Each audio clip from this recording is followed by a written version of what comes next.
5.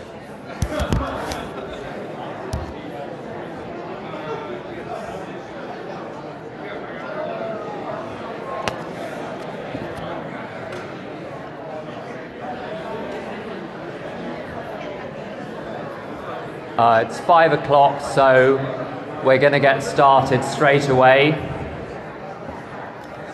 So, welcome to the workshop on traditions in relationships. If you can't hear at any point, signal to the nice lady down here who will adjust the volume. My name's Tim. I'm a member of Al-Anon, and I'm also an alcoholic. Could we have a moment's silence, please, to remember, if we're alcoholic, our last drunk, and if we're an Al-Anon, our last thunk.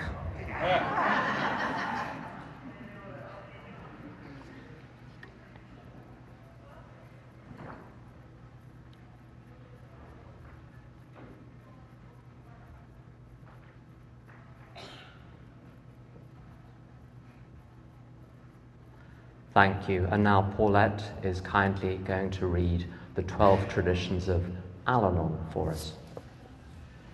Thank you. I'm Paulette, grateful member of the Worldwide Fellowship of Al-Anon. The 12 traditions of Al-Anon. Number 1, our common welfare should come first. Personal progress for the greatest number depends upon unity. 2, for our group purpose, there is but one authority, a loving God as he may express himself in our group conscience. Our leaders are but trusted servants. They do not govern. 3, the relatives of alcoholics, when gathered together for mutual aid, may call themselves an Al-Anon family group, provided that as a group they have no other affiliations. The only requirement for membership is that there be a problem of alcoholism in a relative or friend. 4, each group should be autonomous, except in matters affecting another group, or Al-Anon or AA as a whole. 5, each Al-Anon family group has but one purpose, to help families of alcoholics. We do this by practicing the 12 steps of AA ourselves, by encouraging and understanding our alcoholic relatives, and by welcoming and giving comfort to families of alcoholics. 6, our family groups ought never endorse, finance, or lend our name to any outside enterprise, lest problems of money, property, and prestige divert us from our primary spiritual aim. Although a separate entity, we should always cooperate with Alcoholics Anonymous. 7, every group ought to be fully self-supporting, declining outside contributions. 8, Al-Anon 12-step work should remain forever non-professional, but our service centers may employ special workers. 9, our groups, as such, ought never be organized, but we may create service boards or committees directly responsible to those they serve. 10, the Al-Anon family group have no opinion on outside issues, hence our name ought never be drawn into public controversy. 11, our public relations policy is based on attraction rather than promotion. We need always maintain personal anonymity at the level of press, radio, films, and TV. We need guard with special care the anonymity of all AA members. And 12, anonymity is the spiritual foundation of all our traditions, ever reminding us to place principles above personalities. Thank you so much. So the format of this workshop is that I'm going to present some experience I have on applying the traditions in relationships for about half an hour. You'll notice that on some of the tables, certainly the tables towards the front, there are pieces of paper and pens. If you don't have a pen or a piece of paper, you can use any writing instrument, just maybe not the tablecloths. Don't write on the tablecloths. What we're going to hopefully do is gather a good number of questions from the second half, either from your lives or from prompted by things that I say. Some of my delightful assistants will be circulating with little baskets for you to put your questions in. Make them nice and legible. I'm becoming an old man and my eyesight's not so good. So block capitals, even if it makes you look like a serial killer. And if you'd like someone to collect your question, just wave your hand. So assistants, just look out for waving hands and people will give you their questions. A little bit of introduction. You've probably gathered by now, the more astute of you, that I'm not from Texas. My date of sobriety is the 24th of July 1993. I started using Al-Anon principles instructed to me by my then sponsor around that time.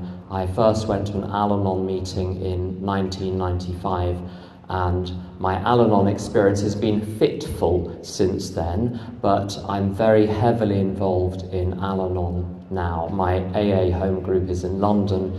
My Al-Anon home group is online. It has people from all around the world.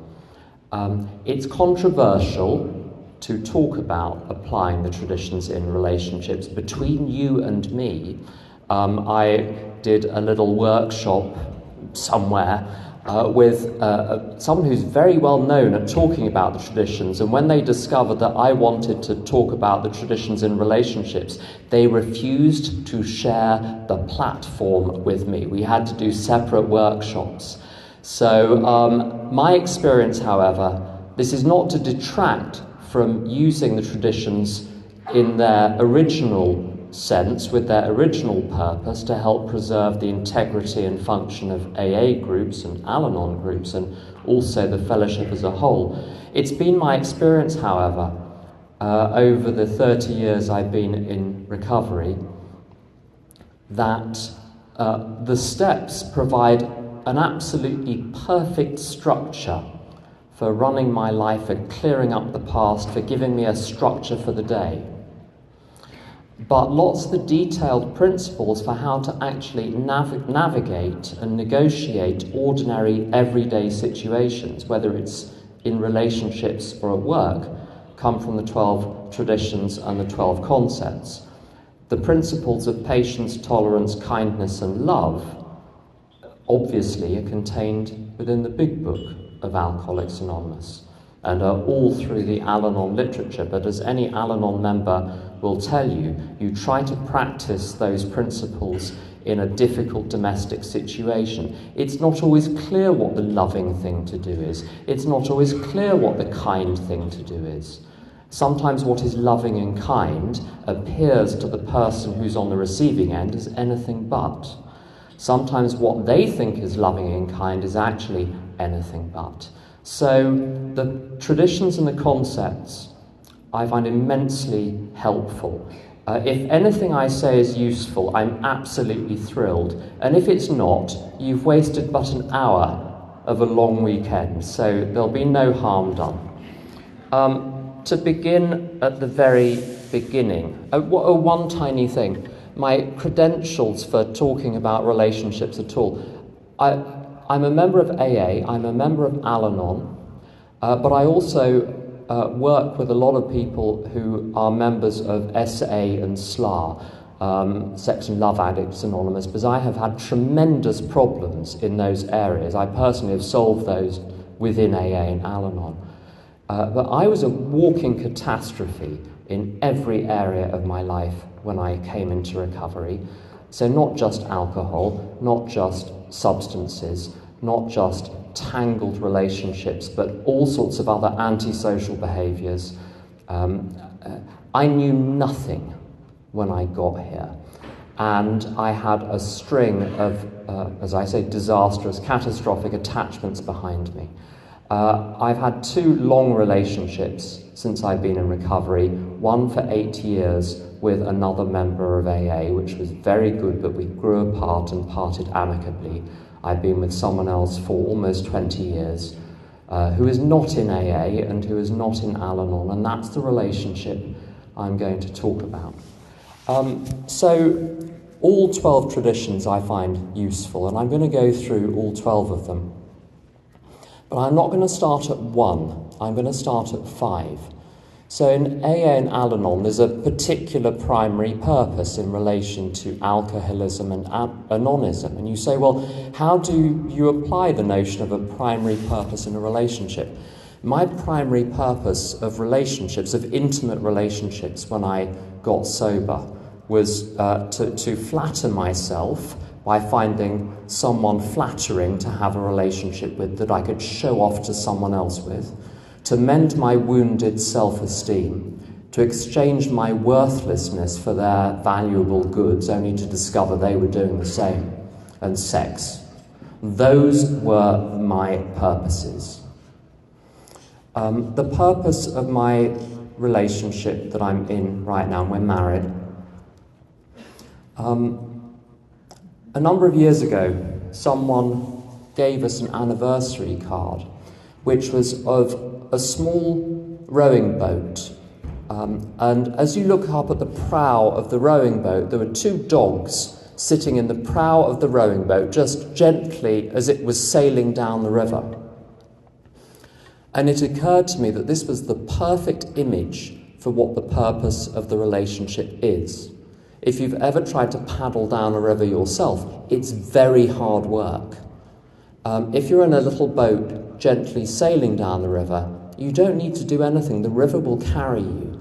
And the purpose of our marriage is to carry us, is to be a vehicle to carry us through our respective lives, to give us strength and stability and structure in order that he can fulfill the purpose in his life and I can fulfill the purpose in my life. We both have missions. My mission, I have a job, I have a couple of jobs, but my real secret mission is to be of service to God through AA and Al-Anon. He has his own mission. He's in charge of the health of literally millions of people. He's got an important thing to do. And he couldn't do what he does without a stable environment, without a stable family. And we are the family of two. We had a cat for a while and it was 3, now it's 2 again. So the purpose is not about me and it's not about him. It's about our purpose in the world and enabling that. We think of the home that we live in as mission headquarters. But not just to fulfill our own missions. Our job is to help the other person fulfill theirs, which often requires sacrifice. My mother is 94 and she lives in an old people's home near where we live, and we take her out every Sunday to give her a nice Sunday. We take her for a long walk, she's in a wheelchair, we take her for lunch. And she's lovely, but she can be hard work, and she and I have a history. I have 6 siblings, 4 are dead. There's mental illness, there are all sorts of other terrible problems in the family. And she's losing her mind, and she's losing all of her faculties. It's not an easy afternoon we spend every Sunday afternoon. Once I was a little grumpy with my other half, Jonathan, because I felt he was being taciturn with me. He wasn't talking to me, he was quiet, he was enclosed inside himself. And we then went to see my mother, and suddenly he was full of life. And then we were walking back home again, he was completely silent. I took this very personally. It was explained to me many years into doing this that he has limited emotional resources, and his number one priority that day was helping me fulfill my duty with my mother. And he had to extract all of his resources to do that. He was doing that for me. He was silent on the way there and silent on the way back, so that we together could do a job which neither of us could do on our own. And it's remarkable watching him with my mother, watching the way he has brought her back to life over the last 4 or 5 years in her 90s. That's what the relationship is about. Sometimes sponsors, if you sponsor people, sometimes when they complete step 9, where I think we're not supposed to have relationships until we've completed step 9, the theory is this. My experience is this, actually, because I had a few abortive attempts to have relationships in my early days. I bundled up every bad relationship I'd ever had and found a candidate for me to reenact all of those bad relationships, hoping that the end would be different. And it never was. And to get into a long-term deal when you're at the beginning of or in the middle of a process of change is to place the other person at the receiving end of a bait and switch. I want to make sure if I'm getting into a relationship that my stuff is sorted out, or I'm introducing that into someone else's life. The amends needed to be made. The completion of the last amend is what changed me. It wasn't the preceding ones, it was the last amend. That is what released me from my past. But your sponsees will, as do mine, get frightfully excited when they get to the end of step 9 because they say, I can date now, can't I? And the little conversation we have, I ask 2 questions. Are you short of opportunities for service in your life? And they go a little quiet at this point. And then I say, are you short of opportunities for forgiveness in your life? Because if you're short of both of those, I've got a splendid idea for you, which is to embark on a relationship with another human being, because the purpose of the relationship is service and forgiveness. It's not what you think it is. And about 6 months later, they discover that this is true. I heard a presentation on the traditions many years ago, where someone said the application of tradition 3 to relationships, the only requirement for membership of the relationship is a desire to be in it and to make it work. And I think this is very, very good. But what does working mean? The home that we have, it's a business relationship. Running a home is a business relationship with allocated duties and responsibilities in order to produce a smoothly functioning whole in terms of practical matters, finances. If there are children, if there's a cat, I think 1 cat is maybe on the sliding scale 3 children in terms of trouble. Everything needs to be organised and taken care of. The 2 words that Bill W. uses in the concept essays are effectiveness and efficiency. You've got to get the job done, and you want to do so with minimal use of resources. I would add a 3rd one, harmoniously. So a well-functioning relationship is really a well-functioning household in which we have peace. We have a place we can retreat to, which is entirely safe, so that when we walk through the front door, neither of us are either walking on eggshells or frightened of what the other person is going to say or do. But also this idea of the only requirement for membership is the desire to make it work. This means I'm to require nothing of my other half. People talk about 50-50 in relationships. Absolute disaster. Because if I give 50, my 50 looks like 10% to the other person. And the same works the other way around. For a couple of years, Jonathan was in a very, very bad work situation. There was a vexatious grievance brought against him. And for 2 years, he was under significant legal stress, amongst other things. And for 2 years, he was not available for very good reasons. He was going through a lot, and he just needed peace and quiet at home. And my job was to keep on giving and giving and giving, even though it appeared, quite wrongly as it turned out, he was giving nothing in return, even though he was silent most of the time. I'm not to count what I'm getting back from the relationship. In the big book, it talks about when we look back, we realise that God was doing for us what we couldn't do for ourselves. When I look back over the years in the relationship with him, I realise I have strength that I didn't have 5 years ago, 10 years ago, 15 years ago, 30 years ago. Where does that come from? It comes from having a stable, loving presence. Giving doesn't need to be overt or obvious. Patience and tolerance require no action. They require considerable inaction. So I've dropped the idea of looking for what I'm getting back and acting as a banker and working out whether what I'm giving is matching what I'm getting. Completely irrelevant. The vows for better, for worse, for richer, for poorer, in sickness and in health. And it doesn't state in those vows how long any of those conditions might last. So I'm in for the duration, come what may. And as soon as I recognised I was in for the duration, come what may, I was at peace. And I've said to myself at times, if he never says another word, it's fine by me. Absolutely. Because, and here's the rub. He's someone who I respect so much, I would be willing to sacrifice my own dreams and desires and whatever in order to help his life function. So the job was to find someone I sufficiently respect. It's not what television tells you.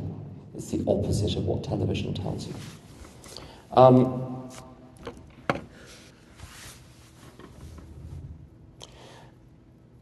Tradition 8 is linked to that, this idea not just of not having any other requirements, but for fun and for free.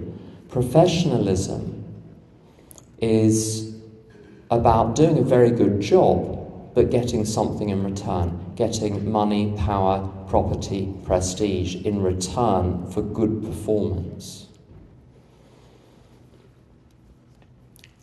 In my relationship with Jonathan, the point is, it doesn't matter if I'm getting something back, whether I'm getting something back, what I'm getting back. It is for fun and for free. And to be for free, there's no price tag on anything.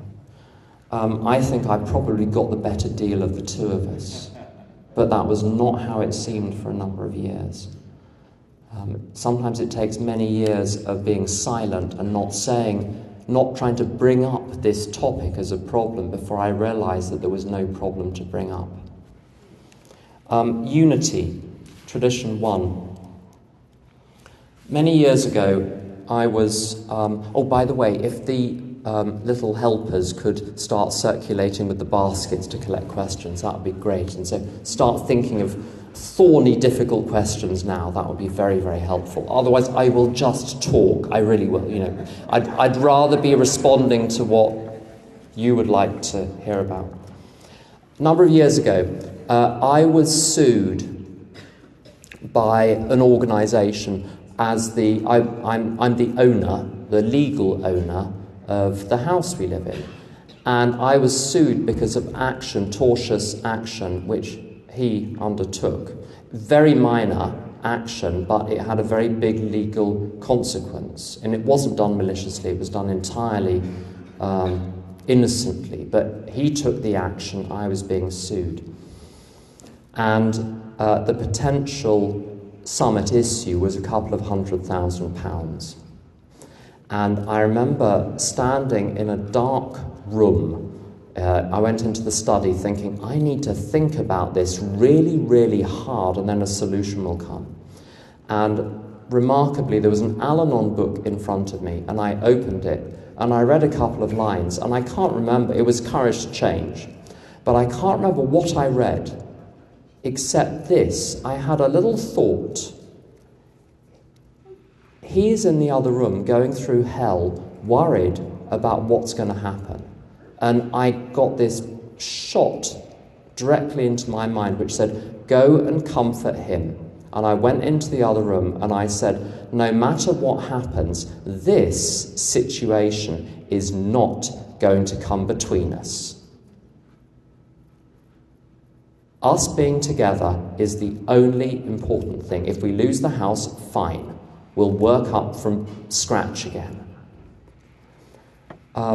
That's what unity is about, placing the common welfare first. We're not at opposite ends of the boxing ring. I made a very grave mistake a number of years ago. Now everything is much more understated in the United Kingdom than I think it is here, especially in Texas. So this story may not strike you as dramatic, but let me tell you from a British point of view, it was very dramatic. So I was doing the dishes, and I was doing the dishes very loudly, this I think 17 years ago, very loudly in the hope that he would realise that it would be his turn to do the dishes at some point over the night, because it was only ever me. And I was doing the dishes very loudly, and it wasn't getting a response. Absolute zero.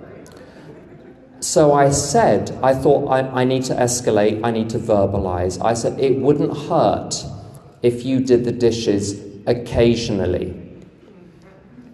And I looked round to see the reaction, and his face went white. Whiter. And he, very pale, Celtic, and he ran into the next room, and I thought, oh, I'm in serious trouble now. 10 minutes later, he came back into the room and said, I have never, ever criticised you.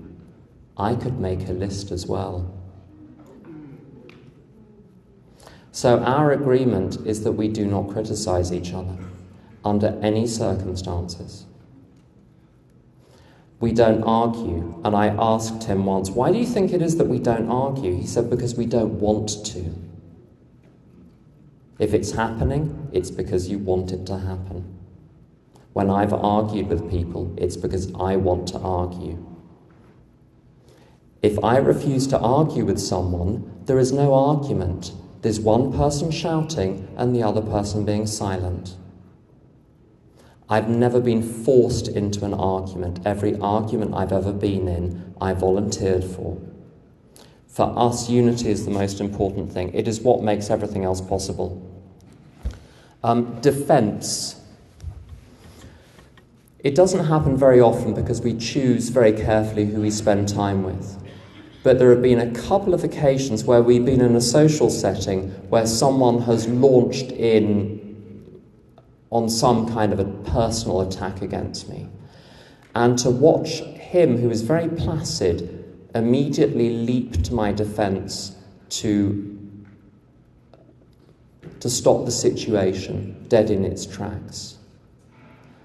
I've had relationships before where, when third parties are present, I and the other person use the opportunity to deliver some home truths to the other half in the form of a joke aimed at the third party.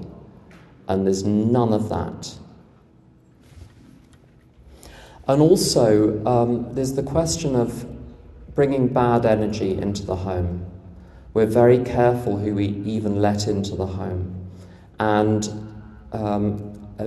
he doesn't do it, but I can be just a tiny little bit grumpy occasionally, hardly worth mentioning. And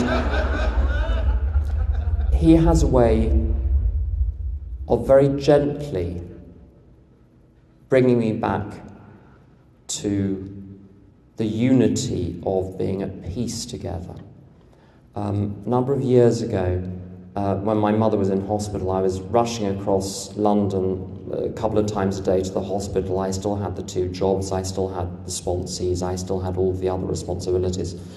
And I came into the room and I let issue, 9 o'clock at night, 10 o'clock at night, a 12-second complaint, which was ill-tempered and self-pitying, not directed at him, not accusatory, but simply a complaint. And he waved his finger in my general direction and said, that needs to stop. If you permit it, it will take over.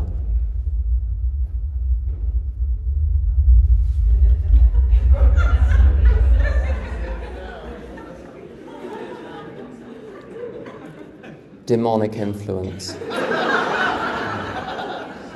Someone say a deliverance prayer, and then we'd be absolutely fine. We'll cut that from the tape.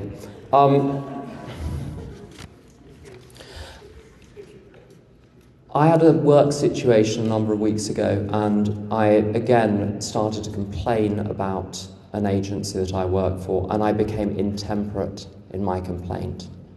And he didn't criticize me, he didn't stop me, he simply said, "We're kind people." And I knew that little line of conversation was over.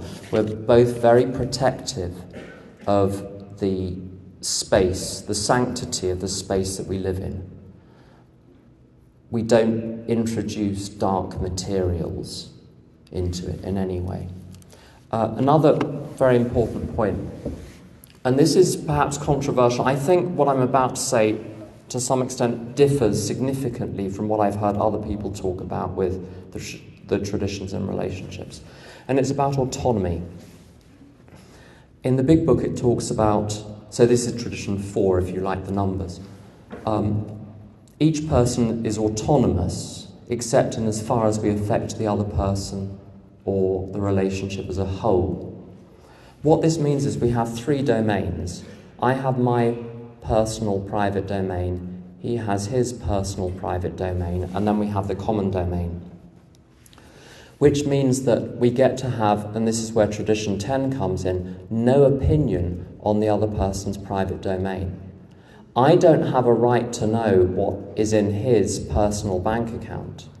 We have joint finances and we have separate finances as well, so there are 3 pots. What he does with his pot of money is his business. What he does with his time is his business. What he does with his phone, what he looks at on the internet, none of my business. He is allowed his own thoughts and feelings and internal world. And I don't have a claim on any of that. So tradition 8, giving for fun and for free, means that anything he brings to the common ground and anything I bring to the common ground is a gift, not the discharge of an obligation. And if you're with someone reasonable, this works. There's a wonderful Al-Anon book, Making Crises Work. I think it's called something like that. It's got crises in the title.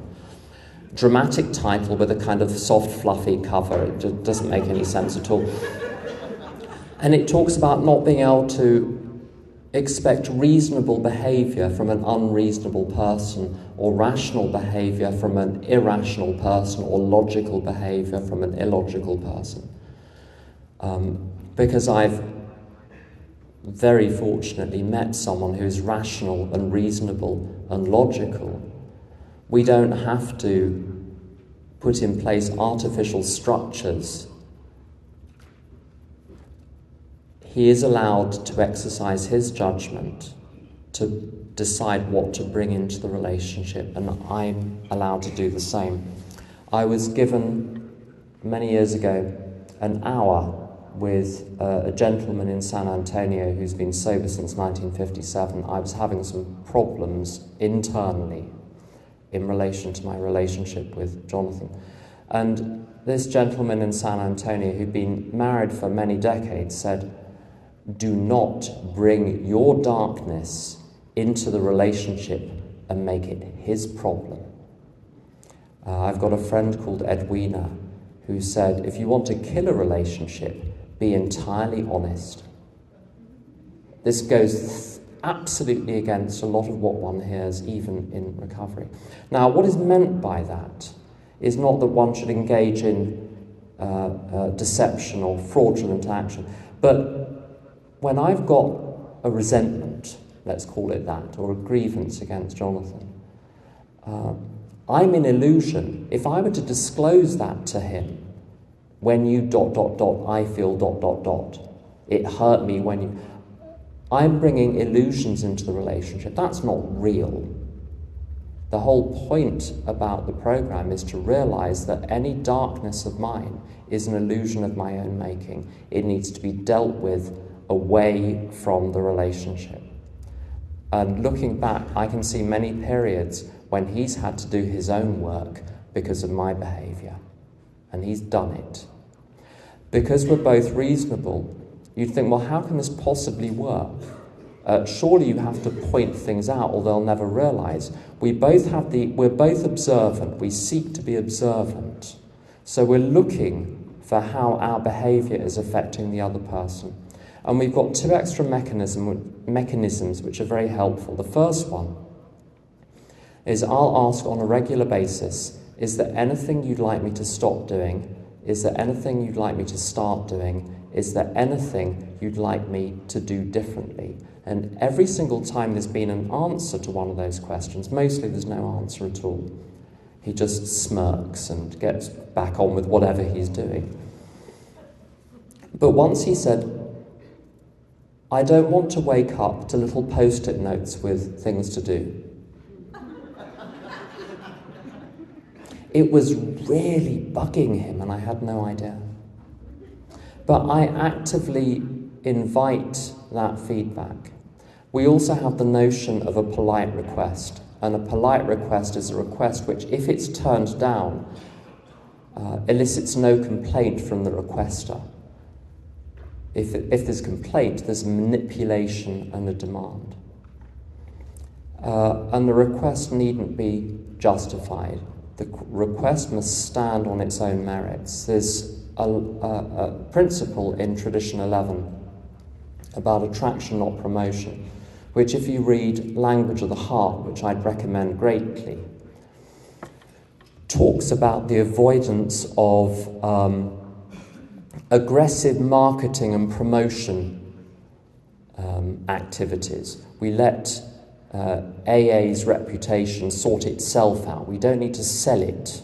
We don't need to promote it. So if I've got an idea, all I need to do is present the idea. I don't need to cajole and manipulate and sell in any way. If it doesn't stand on its own merits, it deserves to fail. And he's intelligent, he can work it out, he can work out the pros and the cons. So I've stopped manipulating, in that particular regard at any rate. Let me see what else. We've talked about being fully self-supporting. One of the things about being fully self-supporting as well, we both have jobs. I know there are situations where both people can't be a breadwinner, and I can't talk to those situations. But because we both have our own incomes and we both contribute equally to the joint finances, there's no debt of obligation being created. And that's very important. There's nothing financial keeping us in the relationship. Last couple of points, and if someone could bring the questions up, that would be very helpful. Decision-making. Concept 12 talks about discussion, vote, and substantial unanimity. When there are two of you, it means we need to be completely agreed on something for it to go ahead. Thank you. So there's no forcing of anything. If we feel heated about something, we adjourn. We don't, if either of us is becoming tense, we just do something else. Almost no decision needs to be made right now, in my experience.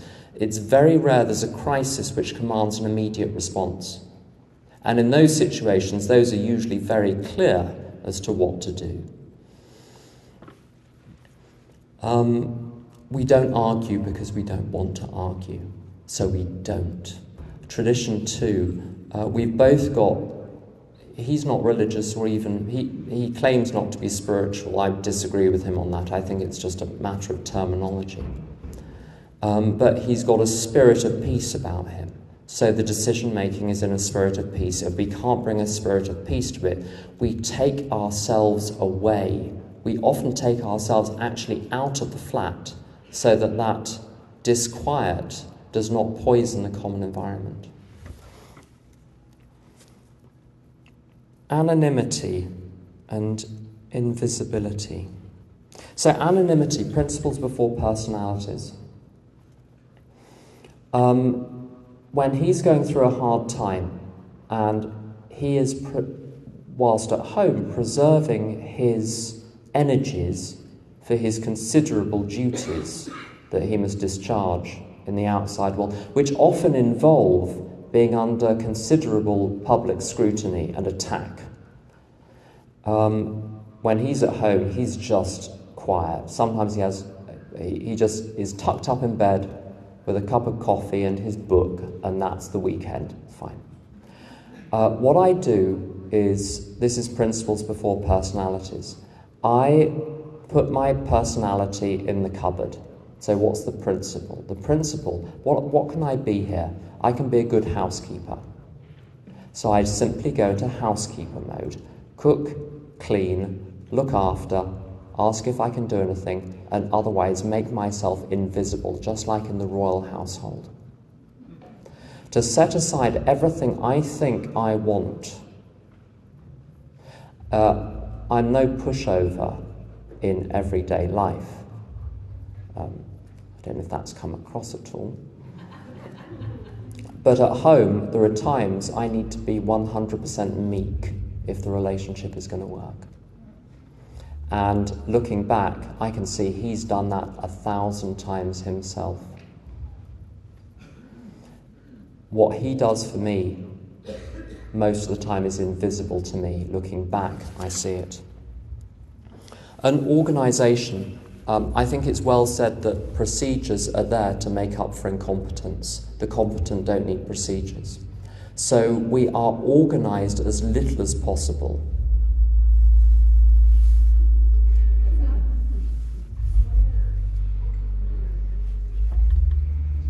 Sounds like music, so... okay, very good. The structure of our lives is very well organised. So there's one night a week when he does the cooking. There's 6 nights a week I do the cooking. The finances, I run all the finances. I bill him twice a year. Maybe it shouldn't be like that, but it is like that and it works for us. But we have a system. We have a basic system which works. But within that, what Tradition 9 talks about is not being overly organised. This means there is room for flexibility and freedom and inspiration and intuition. I don't I'm, as an Al-Anon, very inclined to overschedule, over-organise, and he feels very constrained when I do that. So I give him right of initiative, avoidance of excessive organisation. That structure, that strong structure, I think it works for AA groups as well. A very strong structure combined with complete freedom within that structure. An AA member said to me many years ago, if you're taming wild horses, I don't think he'd ever tamed wild horses, but I think he imagined this to be the case. If you want to tame wild horses, you need a very, very strong fence. And then within the enclosure, the wild horses have the freedom to be wild and learn how to be tamed. And that's what we've done. We've created a very strong structure, and gradually over the decades we've been tamed. I'm going to switch to questions now. Let's see if I can read any of these. Oh, very good. What is interdependence?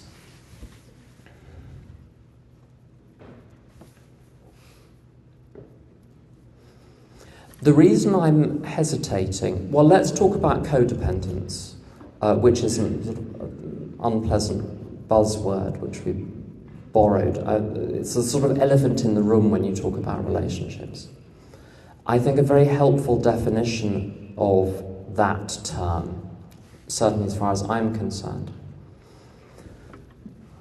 is an insufficient focus on one's own beliefs, attitudes, values, thoughts, feelings, actions, and internal life, and an excessive focus on the other person's beliefs, attitudes, values, and so on.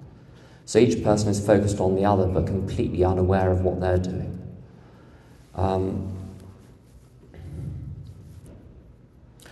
I don't think Jonathan and I are interdependent, because I perceive myself to be completely dependent on God, and God decides who the channel is. Statistically, the channel of strength is very often Jonathan, but some days it's not. And the same works the other way around. Sometimes I'm able to be fully there, other times I'm just shut down because I'm burnt out. Statistically, we do depend on each other. But in any given moment, as soon as I perceive myself to be dependent, I now have an attachment, I now have requirements, I now have demands, I now have expectations, and I'm looking, part of me starts to monitor to see if those are going to be met or not. So God gets to choose.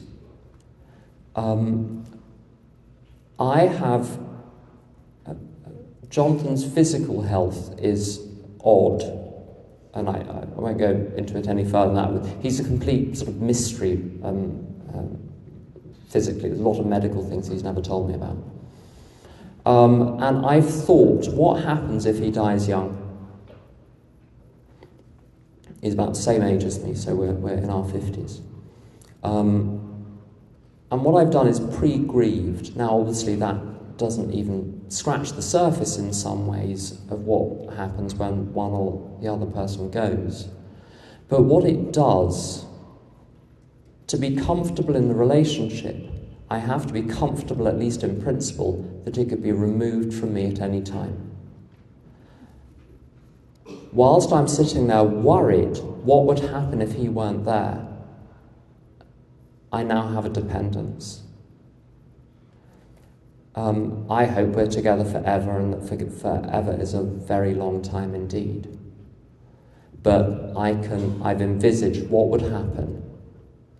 I wouldn't like it if he died, but I'd be okay, and I know that in every cell of my body because I've got a higher power. And the higher power is immensely creative and resourceful and has 8 billion or so channels to work through to reach me. In this day and age, we have literally at our fingertips all world wisdom that has ever been devised and recorded. There is no excuse anymore. Let's see what's next. I need 3 pairs of glasses. This is becoming impossible. Oh, very good. How do you address issues that challenge your trust?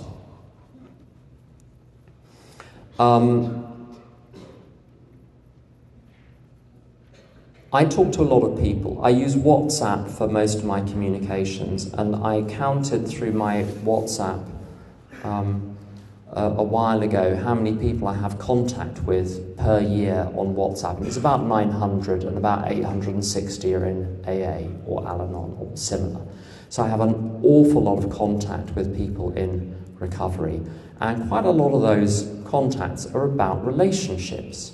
And they're very specifically about possessiveness and jealousy and mistrust and stalking and intrusions, and I was scrolling through his phone and I found ... Without going into details or relating who it was about, I was discussing with Jonathan the question of trust, and he made 2 comments. The first one was, as soon as you're snooping in each other's business, something is very, very wrong with the individual doing the snooping. Secondly, either you trust the person or you don't. If you don't, get out. Now, there's a British film from the 1950s, very understated, called Brief Encounter, where one of the couple, the wife I think it is, has some sort of affair which is never even properly consummated. And at the end of the film, put your fingers in your ears if you don't want the spoiler, at the end of the film, she sits back down in the living room and she says to the husband, I may be misremembering this, but it doesn't matter. She says, I'm back. And he says, I know. There's a Joyce Grenfell sketch. Joyce Grenfell is a British comedienne from the 1950s and 1960s. And she did monologues. And in one of the monologues, she was clearly the wife of a famous conductor. And it became apparent from the monologue, you only hear her side of it, you don't hear the interviewer. And the interviewer is clearly trying to get her to provide information about the many famous affairs that this conductor had had during the course of his life with opera singers. And it was clear that the questions were subtle, but the import was clear. The interviewer wanted her to reveal the dirt about her deceased husband. And she didn't pick up on it. Every single time she diverted onto some other subject. And at the end, the interviewer apparently thanked her for the interview, and it was over. And she said, "Just one more thing before you go. There's something you need to know. He always came back to me." Now, I'm not suggesting that infidelity is a good idea. Quite the opposite, in fact. Tom W. says that fidelity gives serenity to your relationship. The word love is a tricky word because, I love Susan, I love pasta, they don't mean the same thing. I love God doesn't mean the same thing as I love Susan and I love pasta. I love weekends. The word love means all sorts of different things. And we have one word for it. We ought to have 5 or 6 or 7 or 8. And this is a personal opinion, so feel free to disregard it, as you indeed should feel free to disregard anything I say if it's not helpful. In Western society, there is the idea that each type of love is reserved exclusively for one person. That romance is exclusively the preserve of marriage and sexual relationships. A close examination of one's own affections for people that one has met in one's life will usually reveal features of romance in all sorts of ordinary, everyday friendships. The excitement when a particular person comes into the office, not because you want to have a sexual relationship with them, but you're excited by them. This is a feature of romance.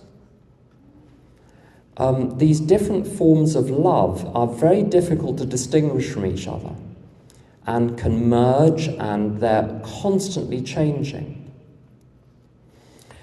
If I think that I'm going to go through the rest of my life being the sole source of sustenance, of spiritual sustenance for my other half, I'm delusional.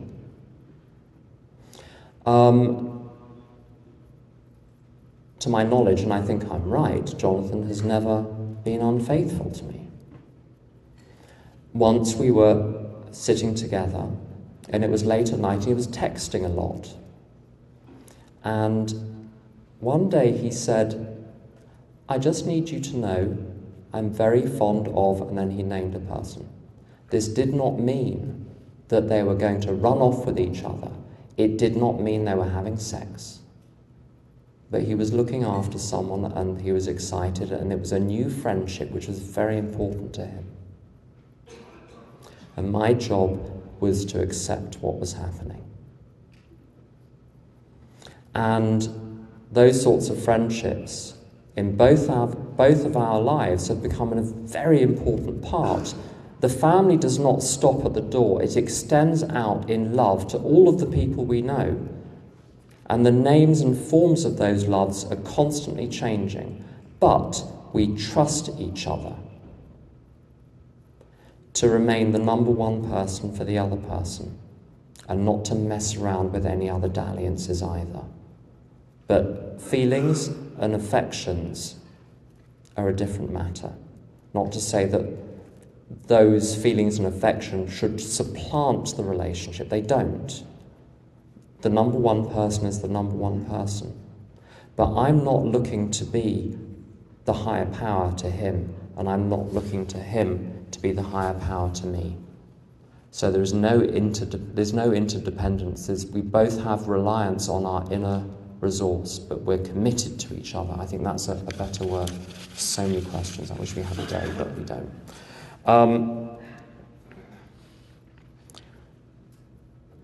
Forgiveness. Someone's asked about forgiveness. I don't fully understand the question, but forgiveness. I mentioned service and forgiveness. There was a question marked by the word forgiveness. I think that's what the person is asking about. So what is forgiveness? I think forgiveness is not continuing to hold in my mind the terrible crimes the other person has committed, but somehow smearing them with a sort of hallmark patina of soppy and self-righteous, patronising, well, I forgive you, you poor wretch, you don't know any better. It's not me looking down on the person. Very important. In the big book, they, like us, were sick too, but I don't even like this notion that the other person is sick. And it's heretical to question something in the big book, but there it's happened.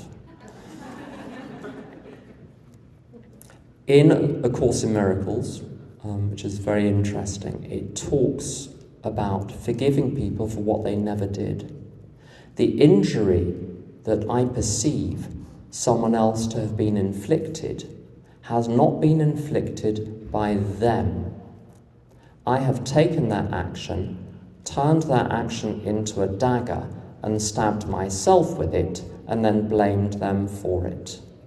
It is my reaction to other people's action which causes the harm. It is not their action. They didn't cause the harm. I did. Forgiveness is recognizing that. And so every so-called defect of character, there's a differential approach with this. With myself, I do perceive myself to have defects of character, and I put a tremendous amount of effort through the programme and other resources, page 87, to do something about that. But my job with Jonathan is not to perceive him to have any character defects at all. I reclassify what might be considered a character defect as a trait, which must be landscaped around.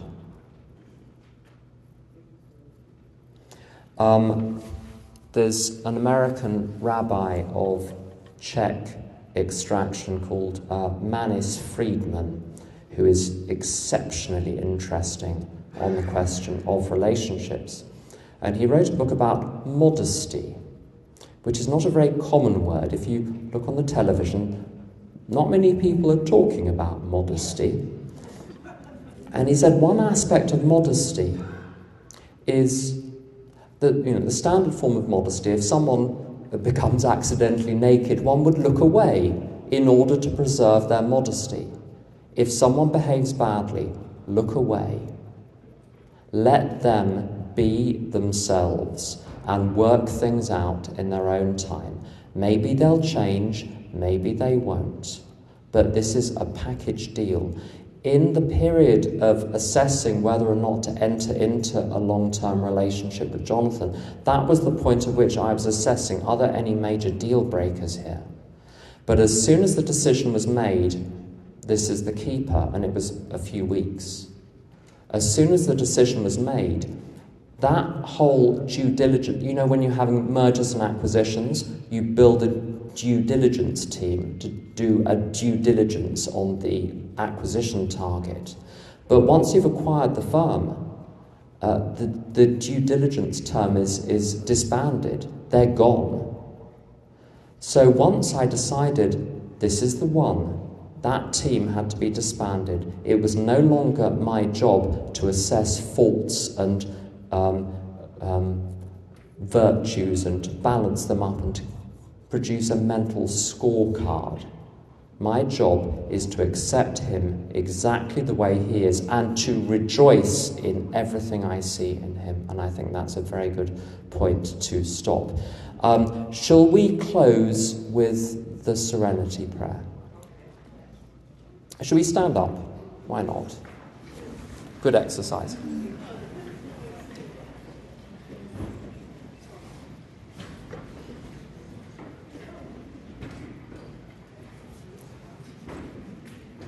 Thank you for patiently listening to me, and would you please join me in the Serenity Prayer?